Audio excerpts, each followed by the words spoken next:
12 март күнү аябай кубанычтуу күн болду. Биздин Арван районунун тургуну Артыкова Дилшада. Бул кыз 4 жыл боюнда болгон эмес.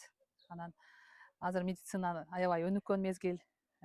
Тукумсуздук деген бул дарылоого мүмкүнчүлүктөр аябай көп. Медицинанын жардамы менен бул кыз ошол 4 эм балага ээ болуп турат. Балдарынын абалдары жакшы. 1 уул, 3 кыздуу болушту. Бул жаш үй бүлө үчүн өтө кубанычтуу күн болуп атат.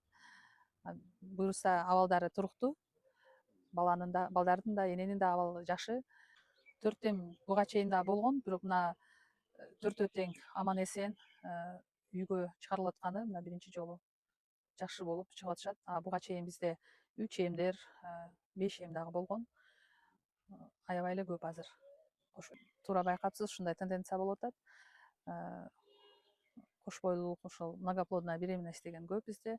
Бунун себептери ошол наследственный фактор да болушу мүмкүн. Эгер ошол тууган уругунда эгиздер болсо, эгиз төрөлүшү мүмкүн. Анан жана медицинанын жардамы менен эко жолу менен да искусственное оплодотворение болуп атат. Ошол эмесинен дагы многоплодная беременность бизде азыр көбүрөөк.